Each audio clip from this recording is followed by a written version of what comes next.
Welcome to today's presentation, Prime Subcontractor Relationships.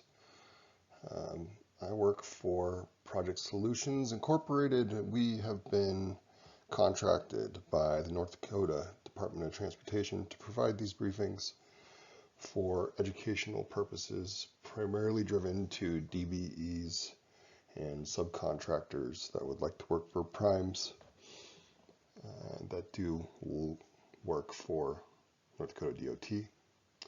My name is Matthew Mueller. I am a certified construction manager, a lead AP.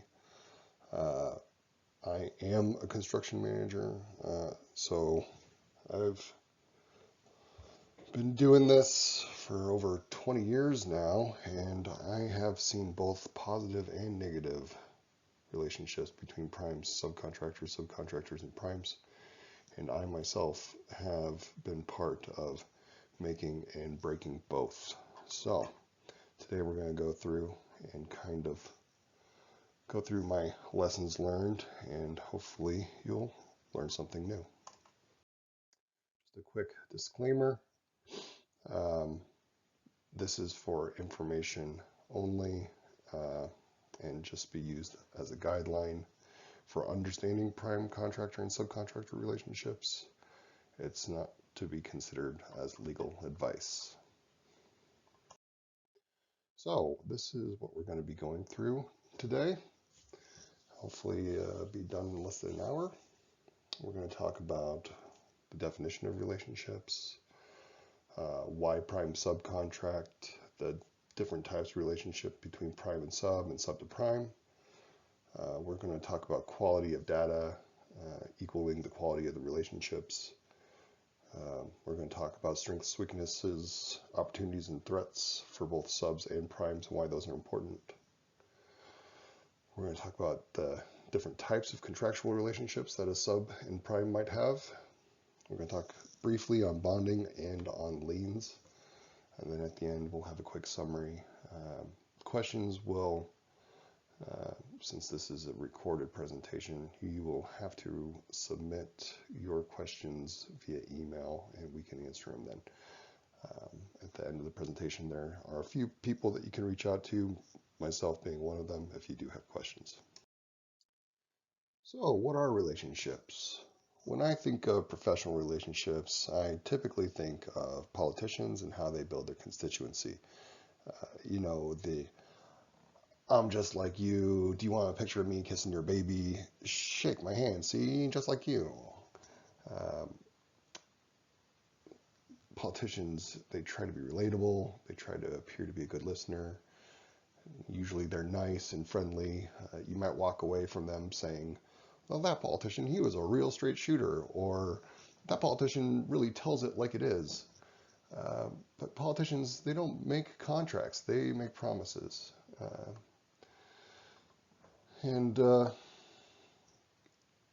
They're kind of just like the good old days when the handshake actually meant something. But now, positive relationships are still built on handshakes and the old grip and grin. But they're also built on top of meeting or exceeding the requirements of your contract. And contracts, subcontracts, and even subcontracts are the new handshake. So why do we subcontract? And this is coming from the prime's perspective. So contractors, particularly prime contractors, typically can't do all the work by themselves. In many cases, it's not even legal for them to do all the work all by themselves. And this is where subcontracts come in handy. Subcontract can fill the gaps where a contractor doesn't have a particular specialty. Think of, as an example, when a paving firm needs an electrician to install the roadway lighting, they're going to subcontract out the electrician, and the electrician will do the work because, well, there's quite a few different reasons. You have to be a licensed electrician to do that sort of work, being one. Secondly, most roadway contractors aren't electricians, but you get what I'm saying here. Subcontractors can also fill a missing labor component. a paving contractor, for example, might need additional hands to get a certain amount of roadway done in a certain period of time. They might be interested in subcontracting that work out. Also, typically with specialty work and specialty contractors, a specialty subcontractor can do the work better, as in provide higher quality. They can do it faster. It takes less time for them to be on the job than it would be for somebody else to do it. And they can probably do it for less money because they're already trained up, they're already geared up, they already have the equipment, etc. So also in this slide we have this outcome pyramid. You see the 3 points of the pyramid being budget, time, and quality.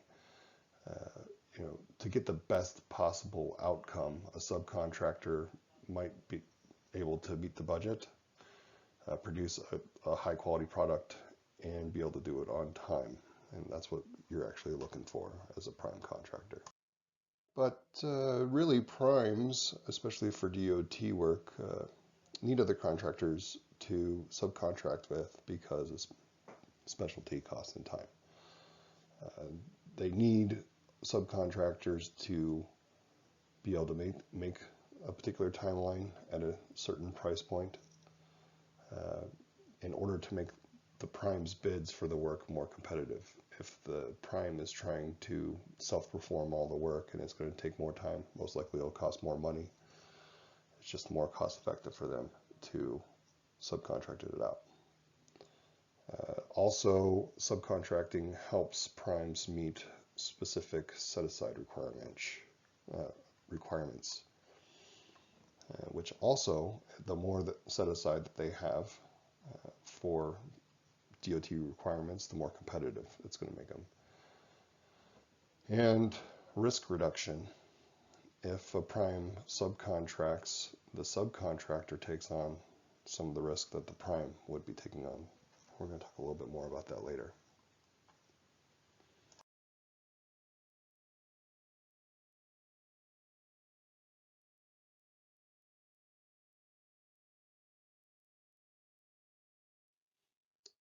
Why do subs need primes?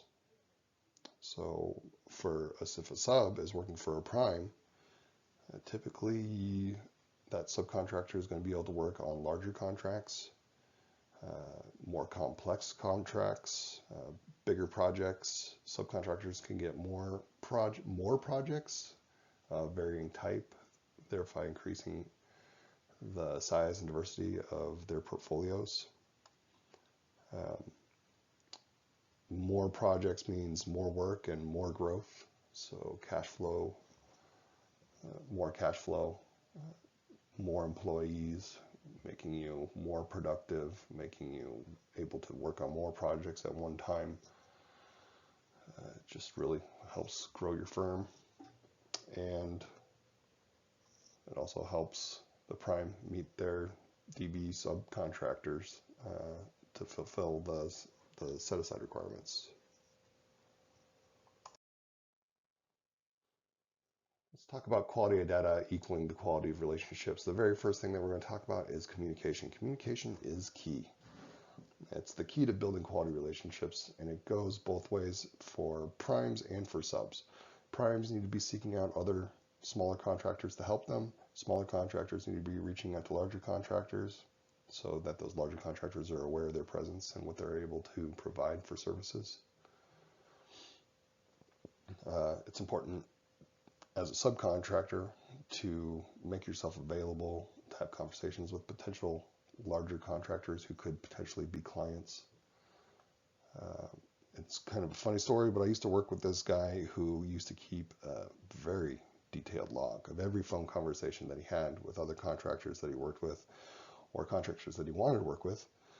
He actually digitized this log and even managed to automate it so it would remind him to touch base with contractors that he hadn't talked to in a while. I don't know what his particular set points were on that, but anyway, he called them quote unquote touches every time he talked to someone. I always thought that was the weirdest thing to call contacting somebody. That sounded kind of creepy, but it really worked out well for him, and he eventually worked his way right up the firm. I think he is a VP and partner of one of the particular branches of that firm now. But he would, call to check on official business, checking on a project or whatever, but also he would just call to chit chat and catch up. It was part of his process to developing leads and learning about new projects before they might have hit the street. But he was a very capable senior PM, and his communication was spot on. And the fact that he talked to the people that he needed to talk to on a regular basis really made him a key player in a lot of projects. But communication isn't just about talking about on the phone, it's also about the written word. Whenever we're writing letters or emails or even text messages, we need to make sure that we're using professional language. We're trying to keep our grammar and spelling 100% all the time. Make sure you proofread all your emails before sending them, especially when you're working on fostering a positive relationship with a potential client. I personally am a big fan of peer reviews with critical evaluations of my written word. Having good feedback, both positive and negative, will help you grow as a writer, and I definitely encourage those. Also, a little pro tip here, try to keep your email exchanges as brief as possible. It's directly to the point. Nobody wants to sit there and read a short novel. Typically, anything that I know is going to be more than a couple of paragraphs, I will draft into an official letter, put it on letterhead, signature block, the whole jazz, and then send it as an attachment to email.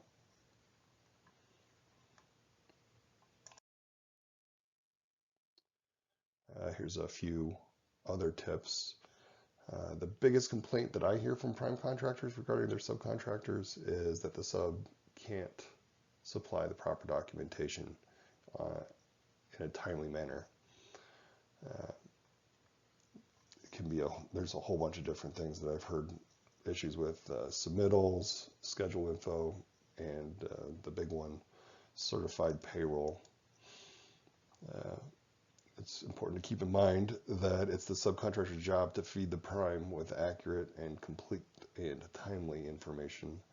There's nothing more frustrating from the prime and owner side than submittals that continually get rejected for revision and or resubmittal due to incomplete data or improper product selection or other details that indicate that the contractor hasn't looked at the requirements, either Division 1 or the specific division that they're submitting on. Make sure you read the specifications that you're responsible for. Understand what the owner is looking for. Alternates and equals are usually an option if the proper steps are taken to ask. Sometimes there's a form that needs to be submitted as long as it is an alternate equal. Usually it'll go through. Another thing to keep in mind, submittals typically lead to shop drawings lead to fabrication leads to lead time. Lead time could impact the project's critical path. You need to make sure that you're taking these factors into consideration as a subcontractor. Subcontractors are depending on subs to be where they say that they're going to be when they say they're going to be there, doing what they said they're going to be doing. I kind of look at this as similar to an employee-employer relationship. So primes can't get the job done if the subs aren't doing what they're supposed to be doing, when they're supposed to be doing, and where they're supposed to be doing. Just like especially if you're a small shop, if you have somebody that calls in sick, that can really impact your productivity for the day. Understand the scope, provide appropriate pricing, and execute. So make sure when you're putting your bid together, you know exactly and specifically what is being asked of you, on not only just the scope of work, as far as I'm doing curb and gutter for the next 350 feet or whatever, but what's the concrete mix? Is there any sort of specific detail regarding the curb and gutter?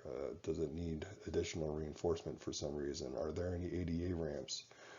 Are there any accessories that go with the ADA ramps that need to be included in your bid? Just make sure that you fully understand the scope of what you're being asked to do, especially when you're putting your bid together.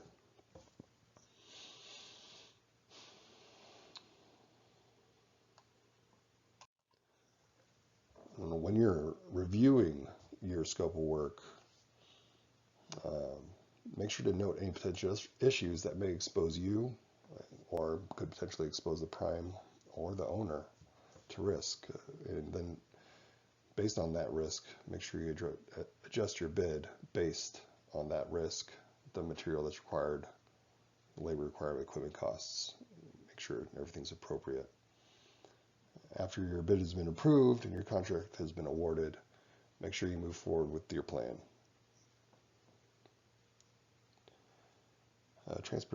Transparency and collaboration, these two are kind of go hand in hand. Make sure you work with your prime, not against them. Doing everything that you can to meet your contractual obligations and your prime's needs.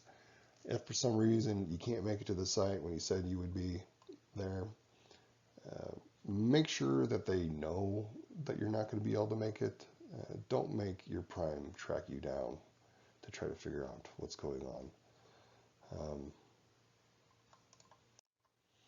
Just try to keep your prime in the loop. Let them know when material isn't going to arrive on time or when material costs have changed drastically and your contract cost doesn't cover the expense. Primes still need you to do the work, and they might be willing to work with you. Primes can help as a conduit to the owner for change orders and claims, especially on, with the market being as volatile as it is right now. But if you have identified an issue in the field and an RFI, for example, is required, get it written up and submitted. Make sure your RFIs are complete and adequately describe the issue. If you have any recommendations or solutions to propose, include them in the RFI. Make sure when you're drafting all this up to keep it professional as well. Get the work done in a timely fashion.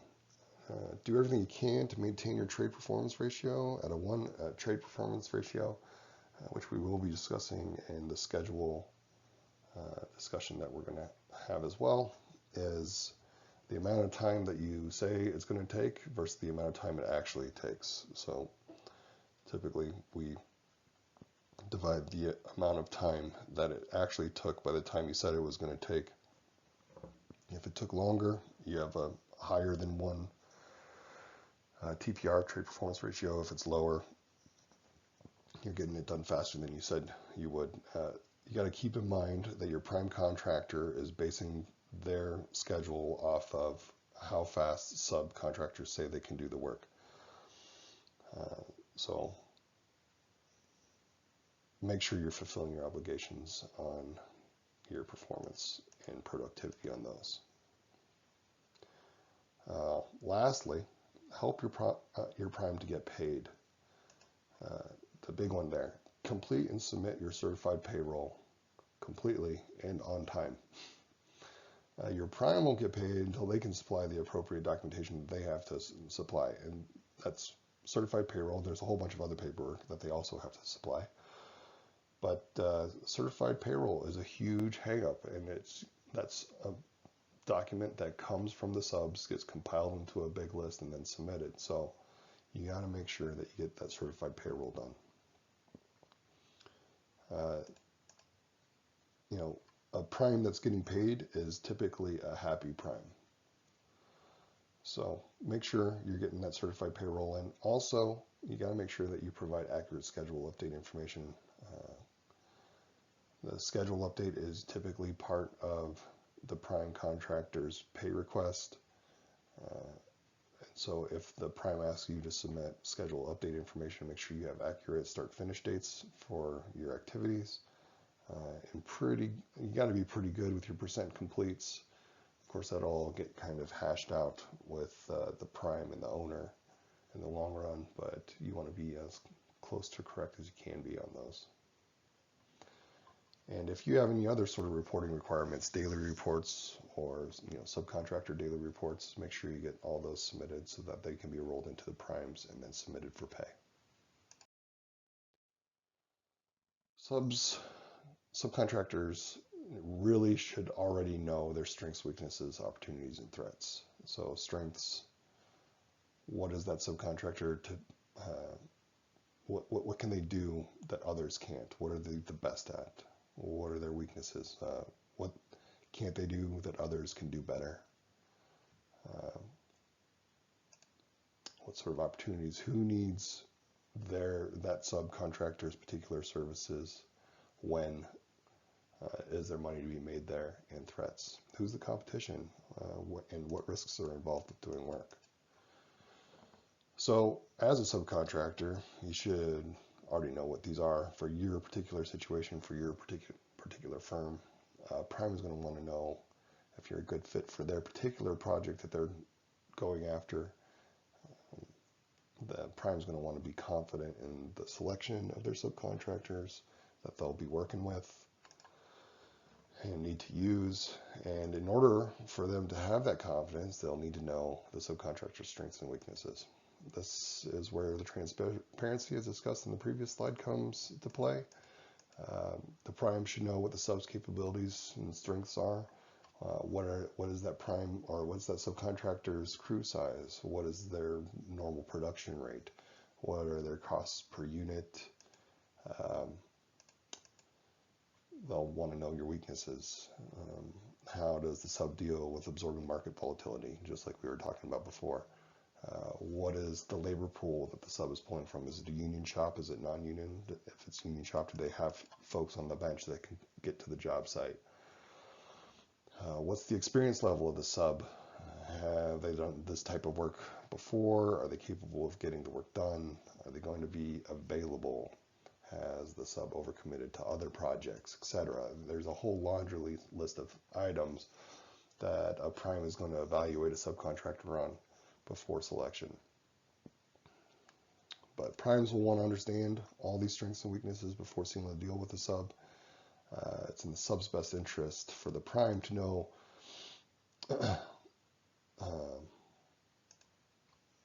all these as well. Sub doesn't want to commit to a contract that they may not be able to complete or achieve the desired result on. That only damages the sub's reputation and potentially lead to claims or litigation. And of course, that ends up being less work and more out-of-pocket expense. So essentially, it's counterproductive for both primes and subs to not know and understand the capabilities and expectations. This also goes for the subs to the primes.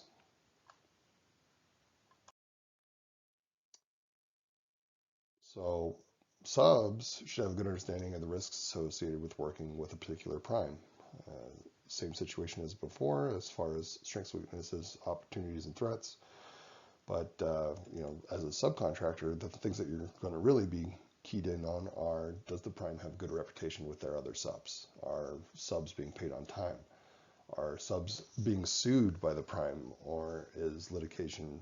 Sometimes the litigation is justified with some primes. It also goes the other direction. Does the prime fight for the subs?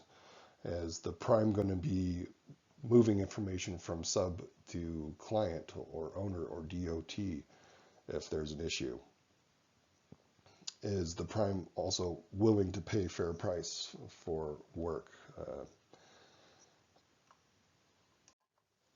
Sometimes subcontractors are willing to take a price cut just for opportunity cost. But you have to evaluate if does working with this prime open up other opportunities in the future, and should that be reflected into your price? And then also, does working with this prime make sense? Does it move the sub towards or away from overall goals? All very important things to consider before contracting. A lot of times subs get into contracts with primes that they most likely should have just passed on. You know, I've heard it said before that sometimes a subcontractor's best decision is to pass up on work. That's something to just keep in mind. So we're going to talk briefly about the different types of subcontractor relationships. The primary contractual relationship that we see are direct subcontracts. There's a prime contract holder who then individually contracts with subs. But there's also teaming, joint venturing, mentor-protege agreements. They're all very popular relationships that we see. All of these relationships require the same fundamentals as described in the previous slides. So let's talk traditional subcontracting agreement. In a traditional prime subcontract agreement, the prime is the contract holder with the quote-unquote owner, and the subcontractor works directly with the prime or for the prime. This gets back to that employee-employee situation. The prime, being the employer, is the boss and is providing a service to the client or the owner, with work being performed by the employees or the subcontracts. It just seems like a very simple and straightforward way to explain that. But the prime has full control of the contract with the owner and is ultimately the responsible party, since the contract is between the owner and the prime, not the owner and the subcontractors. This doesn't absolve subcontractors of liability, since the subcontractors have contracts with the prime, and there's a liable component there. But typically we see communication for the subcontractor typically goes straight to the prime, and then the prime communicates that to the owner or the owner's team, whether it's a design team or a construction management team. But this gets back to why quality communication is very important between subs and primes, and therefore primes and owners. Remember the game, I don't know if you played it when you were a kid, but we played it when I was a kid. We called it Operator. I've heard it called Telephone as well. But there's a line of children is what we were, so we'll call us children. And the child at the very front of the line whispers to the child next to them in line a phrase. It could be a phrase about whatever, it doesn't matter, anything. And then that phrase would get passed from child to child until it gets to the end of the line. And then the child at the end of the line says what the phrase was. And usually the phrase was totally different from what it started out with. So that's why, as a subcontractor, if you need to communicate something to the owner, we need to make sure that our language is very clear, very concise. The information and data and descriptions and issues are being communicated by the sub through the prime to the owner as clearly as possible, because there could be mixed messages en route if we're not careful.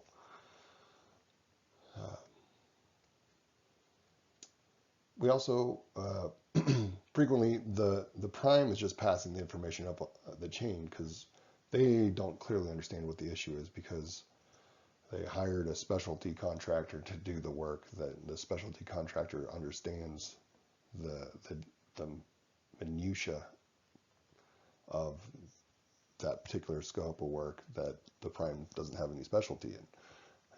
So that's another reason why, as a subcontractor, we need to make sure that we're very clear with what we're trying to say.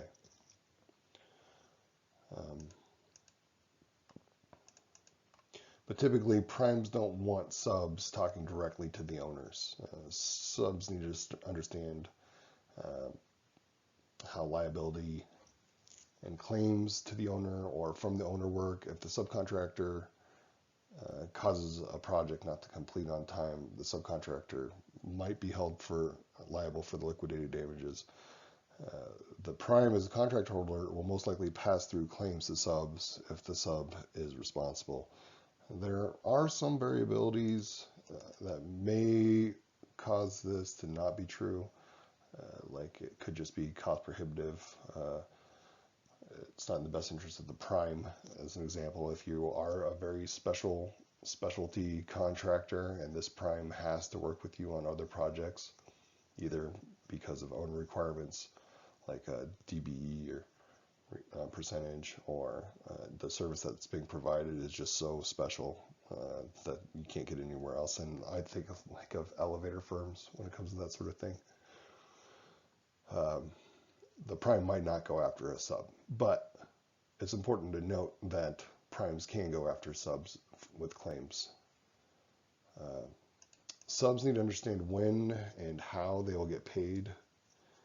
All that language should be inside the contracts. Is the payment based on time and material? Is it like a 50%, 40%, 10%? So you get 50% right up front, 40% at completion, with 10% held as retainage until project's complete and punch list funding is released. Is it based off schedule of values? And we're going to talk about that a little bit in the scheduling discussion. But schedule of values is really the way to go. This all can tie back to understanding the strengths and weaknesses of the prime too. Is the prime going to be financially solvent enough to pay subs if the prime has not been paid by the owner? Just as an example, you're a subcontractor working for a prime and you've submitted all your documentation, you've submitted your certified payroll, you've submitted all your reports, all your schedule updates to the prime, and there's no reason for the prime not to pay you, but the prime hasn't been paid for the work because of another subcontractor that hasn't submitted all their paperwork. Is the prime still going to be able to pay you on time, knowing that they're going to get paid by the owner or client relatively quickly? But that's something just to keep in consideration when you're thinking of working with a particular prime. It's also, primes can refuse or withhold payments to subs for not fulfilling their requirements. So if the sub hasn't met contractual requirements, like they haven't completed the scope of work, their certified payroll hasn't been turned in, their retainage for punch list items, things of that nature, you kind of need to make sure you know and understand exactly when you're going to get paid, how you're going to get paid when you've done the work.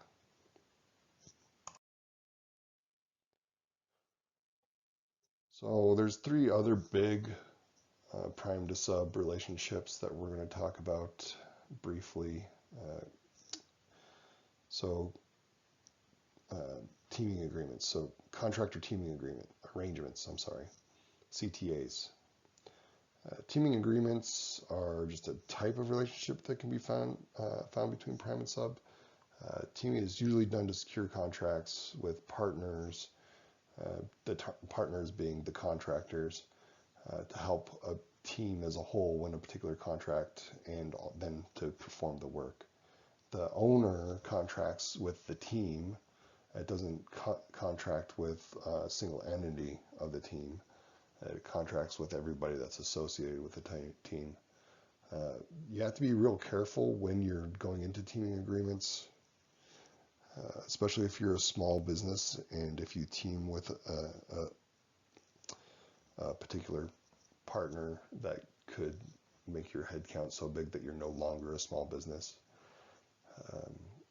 Because as a team, you can be considered affiliated with, and that is just something that you need to be aware of and kind of pay attention to before going into teaming agreements.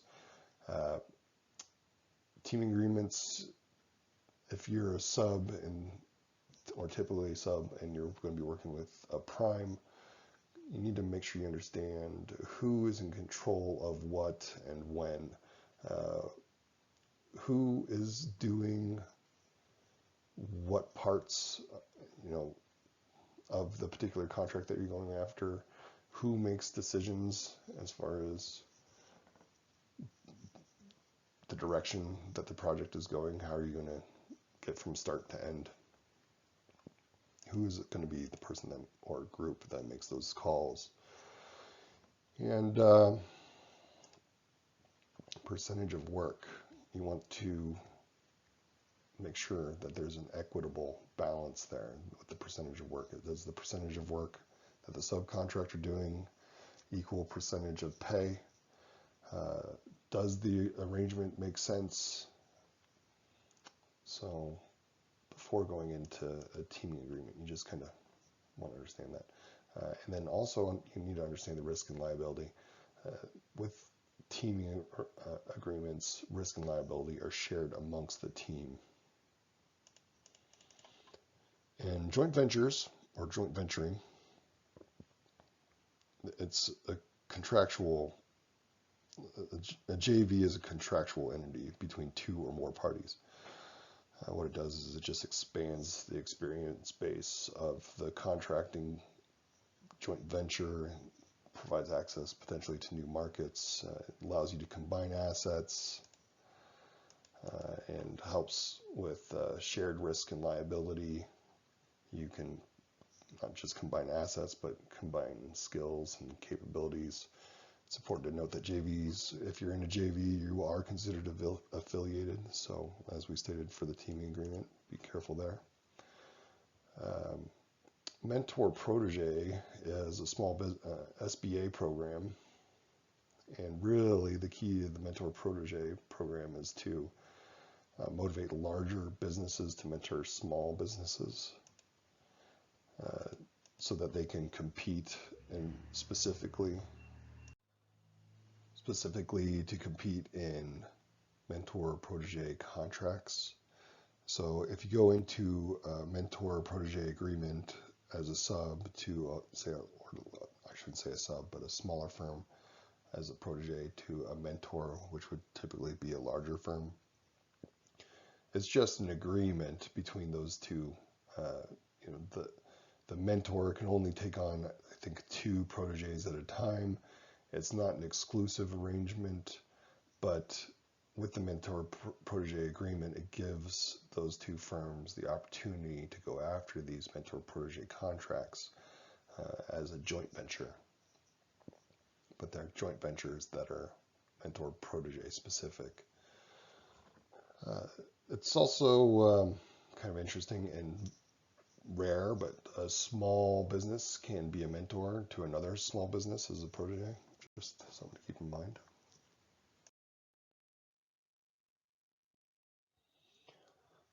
Real quickly, let's talk about how primes procure subcontracts, or the type of procurement methods that they use. We're going to talk about low bidding, lowest responsible bid, and best value. What's the difference between the 3? So low bid, it's pretty straightforward. It's essentially the lowest price. Who has the lowest price for a particular scope of work? This might be a unit cost that the prime is asking for. It's just like it says, the sub that provides the lowest unit cost wins the contract. Lowest responsible bid is a little bit more complicated. The prime is going to select the lowest bid that fully responds to the scope of work provided for the bid. So make sure you understand the full scope of the work and services and bid accordingly. This type of bid may involve more complex scopes of work, where a single subcontractor is bidding on multiple divisions. There might be some need for a subcontractor to sub out some of the work, so a sub situation. For best value contracts, the prime is going to select a sub based on historical performance, quality of outcomes, and lowest bid. Understanding what the scoring rubric that's going to be used is going to be used to evaluate your bid or proposal. Make sure you know what that's going to be. And this is also where having history with the prime is useful. Performance and payment bonding. It was the Miller Act of 1935 that set the law in place that requires bonding on federal construction projects. Every prime contractor that is bidding on a federal project must post a performance and payment bond covering all labor and material. Performance bonds protect the owner from contract abandonment or other non-performance that may cause critical delays and or expense in the government procurement process. The bond will defray the owner's cost of substitute performance in the event of a default. So essentially, if a prime contractor goes under or for some reason can't finish a project, the performance bond will cover the expense of completing the project. So the government has what's called sovereign immunity. It essentially means that contractors can't sue the government unless it has consented to the suit. Since contractors can't sue the government, payment bonds ensure that material and labor costs will be covered by the surety in case of non-payment by the owner or by a prime. This reduces the risk taken on by the contractor since the threat of liens can't be used on the government property. So bonding is used to weed out irresponsible contractors. Contractors that have performed poorly won't be able to obtain bonding.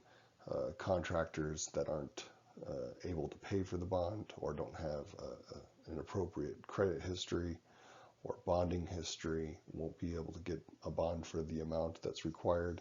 So this helps kind of weed out the smaller contractors that prevents them, contractors that are essentially inexperienced with that sort of project from getting bonding. Performance bonds protect the project owner, ensuring project completion. We talked about that. Payment bonds protect the subcontractors, laborers, material suppliers, ensuring that everyone gets paid if the contract holder does not pay them. Payment bonds help to prevent liens against real property. That's correct. Performance and payment bonds are usually issued together as like a package deal, and you can typically expect to pay between 1% and 2% of the overall contract value, and that has a little bit of variance depending on credit history and background checks and just history with the surety in the past. We're going to talk about liens real quick. We're going to talk about what a lien is, what's the difference between a lien and a mechanics lien. There isn't really much of a difference. Lien waivers and lien releases. So what is a lien? So a lien essentially interferes with the owner's right to convey clear title on real property. It could be used by a contractor. If the contractor hasn't been paid, they can put a lien on the real property. And it can essentially just be used as a tool to settle debt if owed, if a debt is owed by the property owner. Owners should be keeping track of what has been paid and who has been paid to avoid liens. Mechanics lien, it's a lien. It's funny because we call it mechanics lien, but it's all contractors can use it. And it's just a contractor's lien on real property. And it's just a way for contractors to seek payment for work that's been completed. A lien waiver, it's essentially a receipt. A lien waiver is a written agreement between a payer and a counterparty where said counterparty gives up their right to place a lien on the payer's property or goods. They're used all the time in the construction industry through all phases of projects, but it's just like a receipt and can prevent a mechanics lien from being filled or filed. It typically just contains basic project information, a disclaimer, usually discusses the amount paid at the time and the amount that's been paid to date. Lien releases. Key on lien releases: do not release a lien until full payment has been received. When a debt has been paid in full, you go about releasing the lien. North Dakota doesn't have a specific lien release requirement, but you want to make sure that if you've been paid in full, release the lien to avoid additional litigation, which would just end up costing you money anyway. Okay, in summary, prime contractors need subcontractors. They need them in order to be able to get the work done and to meet the requirements of the owners. Subcontractors need prime contractors to get more work, to get bigger projects, to diversify their portfolio, be more competitive in the marketplace. Primes and subs on both sides need to know and understand obligations and fulfill them in order to build these positive relationships so that you can work together in the future and do bigger and better and greater things. If you have any questions, feel free to email Danae or myself at our email address is listed here, or give Danae a call, 701-214-5775.